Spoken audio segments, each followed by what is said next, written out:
రూపంలో, కేసుల రూపంలో, సమస్యల రూపంలో, కుటుంబంలో అసమాధాన రూపంలో ఏ పాపాలు నాకు ఈ వేదనలు కలిగిస్తున్నాయో అయ్యా నాకు తెలిసినంత వరకు ఒప్పుకున్నాను ప్రభా.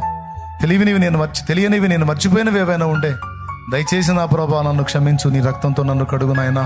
నేను సరిదిద్దుకుంటాను, సరి చేసుకుంటాను నాయనా. నేను ఇంక వాటి జోలికి వెళ్ళను ప్రభా. నాకొద్దు నాయనా పాడు జీవితం, పాపిష్టి జీవితం, పాపాలతో ఉన్న జీవితం నాకొద్దు. నన్ను నీ రక్తంతో కడుగు ప్రభా. నన్ను పరిశుద్ధపరచు ప్రభా, పవిత్రపరచు ప్రభా. నన్ను ఈ శాపం నుండి విడుదల చేయనాయనా అని రక్షణ లేని వాళ్ళు అడగండి. రక్షణ పొంది కూడా కొంతమంది తేడాబడ్డోళ్ళు ఉన్నారు, అడగండి మీరు కూడా. అయ్యా నీ ఎరిగి కూడా, నీ సత్యం ఎరిగి కూడా, తెలిసి కూడా క్రీస్తు యేసునందు పరిశుద్ధ పరచబడి పరిశుద్ధులుగా ఉండడానికి మమ్మల్ని పిలిస్తే, పరిశుద్ధ పరచబడి కూడా మేము బలహీనులమై పాపిష్టి పనులు చేశాం. నువ్వు పిలిచిందేమో పరిశుద్ధులుగా ఉండమని, కానీ మేము చేసిందేమో పాపిష్టి పనులు నాయనా.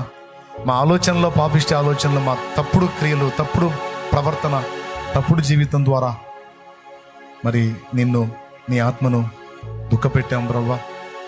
అయినా క్షమించు నాయనా, క్షమించు. అర్థమైంది ప్రభా, స్పష్టంగా అర్థమైంది. సరిదిద్దుకుంటాం, సరి చేసుకుంటాం, నూతన పరచబడతాం ప్రభా. నీ నీతి మార్గాన నడవాలని ఆశపడుతున్నాం తండ్రి. బలమీ అయ్యా, శక్తిని అయ్యా. తెలిసి రక్షణ పొందిన తర్వాత కూడా చేసిన పాపాలకు వచ్చినటువంటి బలహీనతలు, శోధనలు, వేదనలు తీసివేయి తండ్రి. వద్దు నాయనా. దెబ్బలు కొట్టావు, అర్థమైంది, సిగ్గొచ్చింది. దెబ్బ తగిలింది, అర్థమైంది, సిగ్గొచ్చింది.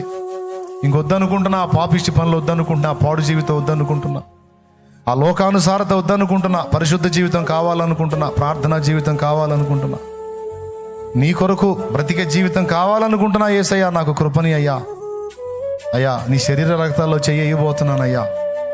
అంటే నిన్నే నేను స్వీకరించబోతున్నాను. నాలోనికి ప్రవేశించి నన్ను నీ స్వభావంలోనికి మార్చు ప్రభువా.